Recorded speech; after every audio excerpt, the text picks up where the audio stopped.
question, I am going to explain how to troubleshoot the production issue. This is the most frequently asked interview question for the experienced candidates. In this session, I will try to put most of the use cases how basically we are going to troubleshoot. Let's go ahead and start. The common use case or the common issue the production environment is having is slowness.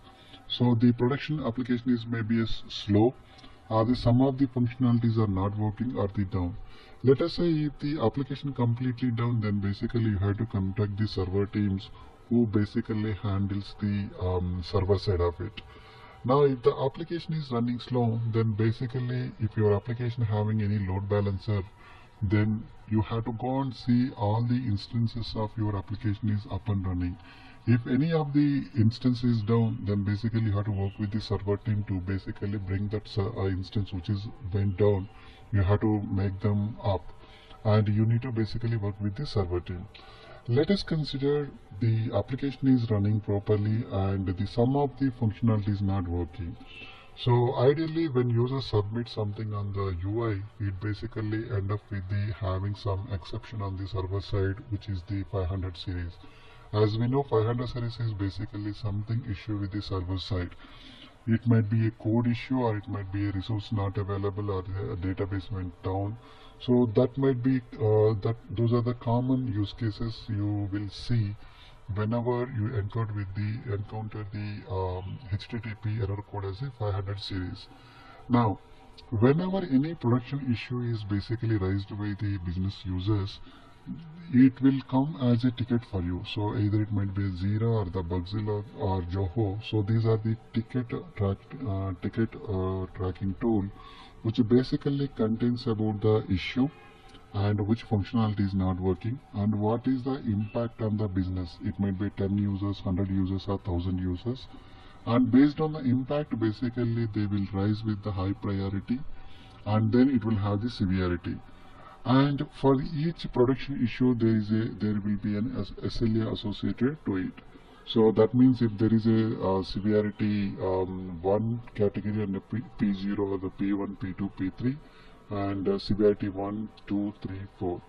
So based on the severity, you basically have to troubleshoot that issue with as early as possible. Now, in order to identify any of the functionalities not working on the production environment, first step is you have to identify the logs for your application. So most of the applications, what happens is they will track the each and every transaction, what is the each and every transaction made by the user. Those will be captured in the application log. So each transaction will have the associated logs. Let us suppose if you don't have the application logs or the transaction log in your application UI, then the alternative approach is you have to get those logs from the server. Now let us suppose if your application having a load balancer, then in order to troubleshoot that particular issue, you have to get the logs from all the instances of your application, and at what point of time that basically that exception occurred, you have to see it. Based on that, you can identify you basically collect the logs from the instances and then look for that particular exception where it occurs. For example, if you are using the Unix boxes or the Unix server, then we have a couple of commands. Basically, you execute against the particular file based on the string what you are looking. You can able to easily identify which log file basically contains that particular exception. Otherwise, you have to get all the logs from the server. So in order to get the logs from the server, you need to basically log into that particular Unix boxes or wherever you are hosting your application server. But if it is like a secure environment, ideally you may not have the access to the directly accessing the logs from the server. Then you have to basically work with the server team and get the logs for the all the instances. Once you get the logs from the instances, the next step is you need to identify which file basically contains that exception, and then exception stack trace for that 500 series. And once you know what is the exception stack trace for that particular exception, then you will come to know which line of the Java code is basically causing that error. Now it will give you the which class and which line of the code is basically exception occurred. So that is the starting point for the developer to go ahead and troubleshoot the issue.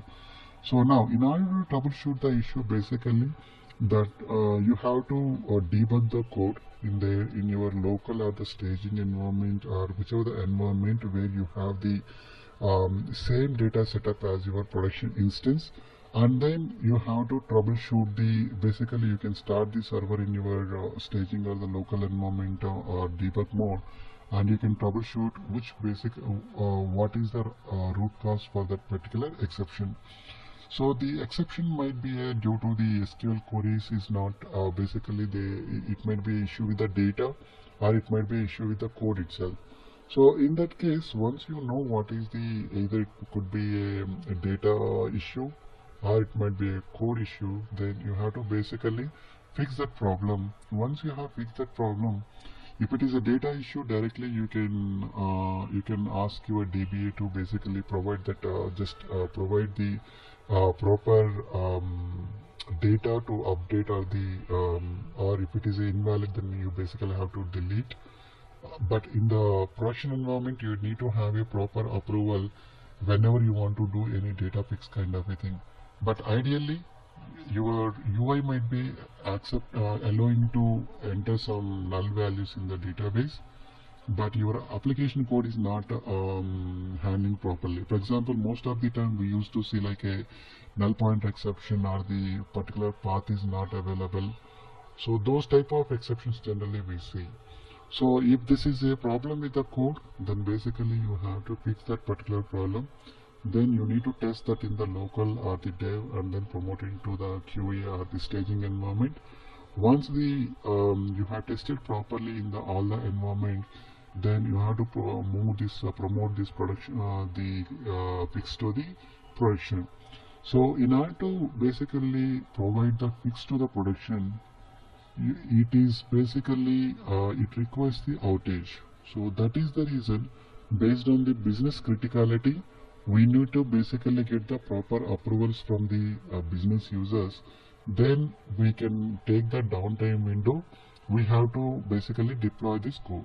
So in order to do the code change, basically what you have to do is, before you raise any approval, first you have to, once you identify the what is the RCA, we have to give the justification about that issue. That is the reason, for any production issue which has the business impact, you must provide the RCA and then preventive action for that issue. So this needs to be documented very for each ticket. You have to provide these details. And let us consider you need to deploy you have to provide the code fix. Then what we have to do is, you have to raise the change request.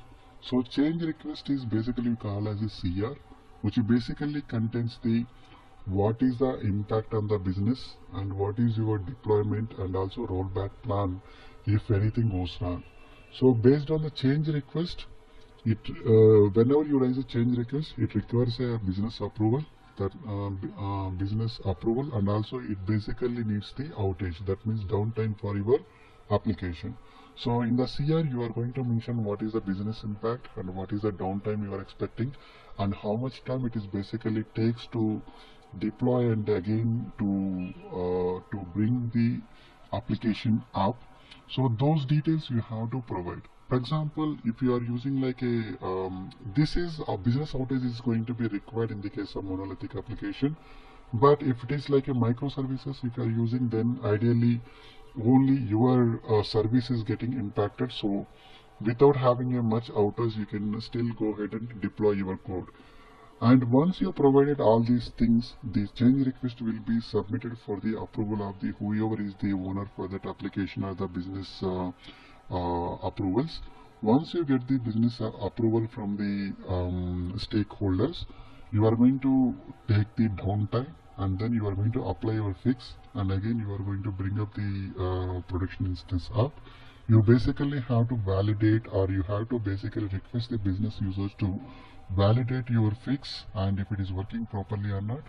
If it is working properly, then you are done with your change request. If there is any other issues are found because of your code change, some other functionality might be break, then you have to roll back your changes. So these are the most frequently steps you need to follow in order to troubleshoot the particular issue on the production and how you are going to take that particular issue to the closure. Hope you clear with the concept. Thanks for watching. Have a nice day.